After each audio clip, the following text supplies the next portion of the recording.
Hello friends, welcome back to my channel, welcome to our new vlog. তো আজকে আমি দেখাবো আমাদের ছাদ বাগানটা এবং আমি শীতে কি কি গাছ করেছি। সঙ্গে থাকবেন।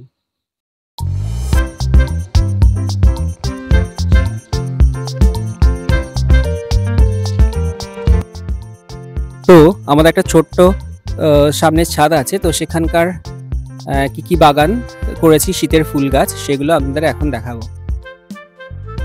দেখতে পাচ্ছেন এখানে আছে হচ্ছে এক ধরনের গাঁদা, এর পাশেও আছে থোকা গাঁদা, তার পাশে আছে পিটুনিয়া, তার পাশে আছে চন্দ্রমল্লিকা। দেখুন কি সুন্দর ফুল ফুটেছে সারা গাছ জুড়ে। এটা আমাদের বাগানের কামিনী গাছ, সেখানে অলরেডি ফুল ধরেছে। তারপরে দেখুন এই হচ্ছে ডায়ান্থাস। তো এখান দিয়ে একটা ছোট লাউ গাছ উঠছে। তো ছাদের এই রেলিং এ সমস্ত গাছগুলোকে রেখেছি যাতে খুব সুন্দর লাগে, দূর থেকেও দেখা যায়। এই হচ্ছে পিটুনিয়া, এই হচ্ছে ইনকা গাঁদা। দেখতে থাকুন, সাইজটা দেখুন যে ইনকা গাঁদা বলে কত বড়। এটা আর একটা কালারের ইনকা গাঁদা। তার পাশে আবার আছে পিটুনিয়া, তার পাশে আর একটা পিটুনিয়া, তার পাশে আছে এমনি একটা পুঁই গাছ যেটা নিচে থেকে উঠেছে। এই হচ্ছে আমাদের নাকচম্পা গাছটা, যেটা শীতকালে খুব একটা ফুল হয় না। এছাড়া বাগানে তো অনেক। এরপর দেখুন এটা হচ্ছে ডালিয়া গাছ। ডালিয়া কুড়িটা কি সুন্দর হয়েছে, কিছুদিন পরেই ফুটে যাবে।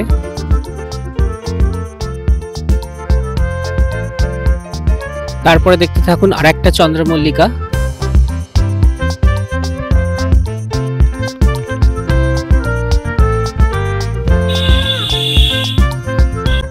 আছে বোগেনভেলিয়া বা বাগান বিলাস ফুল, যেটা গরমকালে বেশি ভালো ফুল হয়। তার পাশে আর একটা লালচে চন্দ্রমল্লিকা। চন্দ্রমল্লিকা অনেকগুলোই করেছি এবং তার এক এক রকমের কালার। এই হচ্ছে আরো একটা চন্দ্রমল্লিকা।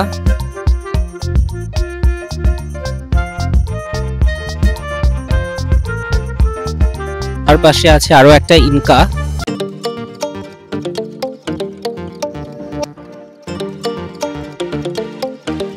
তার পাশে একটু বড় ধরনের চন্দ্রমল্লিকা, এটা হলুদ রঙের।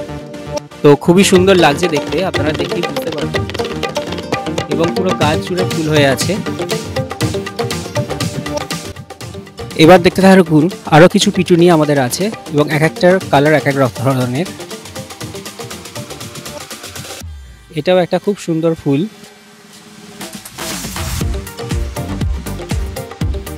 তার পাশে আরো একটা পিটুনিয়া, আরো পিটুনিয়া।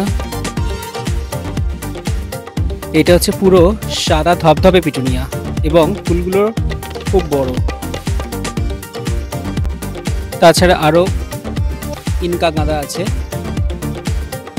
খুব সুন্দর ফুল। এটা হচ্ছে স্প্যানজি। দেখতে থাকুন গাছটা কতটাই সুন্দর এবং এর ফুলটা হচ্ছে পুরো প্রজাপতির মতো দেখতে। তো স্প্যানজি কালারটাও খুবই সুন্দর।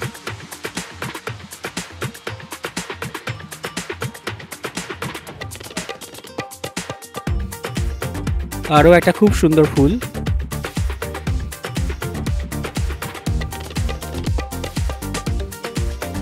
যারা বাগান করছেন তাদেরকে বলা যেতে পারে যে যেন গাছের গোড়ায় বেশি জল না জমে, সেটা লক্ষ্য রাখতে হবে। আর হচ্ছে দেখুন আমি গাছগুলোকে এরকম স্ট্যান্ডের ওপরে রেখেছি কেন কি, এবং প্রত্যেকটা টবের তলায় প্লাস্টিকের ছোট ছোট গামলা দেওয়া আছে কেন কি জলটা ওভারফ্লো করলে ওর মধ্যেই থাকবে, ডাইরেক্ট ছাদের মেঝেতে যাতে না পড়ে, তাহলে ছাদ নষ্ট হবে না। তো এই রকম ভাবে আপনারা ছাদ বাগান করতেই পারেন। এছাড়াও দেখুন এখানে আছে একটা লঙ্কা গাছ এবং একটা চাইনিজ কমলা লেবু। তো বেশ ভালোই কমলা লেবু হয়ে আছে এবং পাশেই লঙ্কা গাছে লঙ্কাও হয়ে আছে।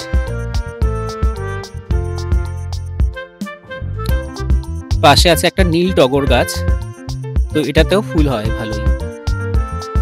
আর কেয়ার বলতে যেটা করতে হবে সেখানে হচ্ছে এই যে ফুলগুলো পুরনো হয়ে গেছে পিটুনিয়ার ক্ষেত্রে, সেই পুরনো ফুলগুলোকে আপনাকে তুলে দিতে হবে। তো তাহলে দেখবেন আরো বেশি পরিমাণে ফুল পাবেন। এইভাবে তুলে দেবেন।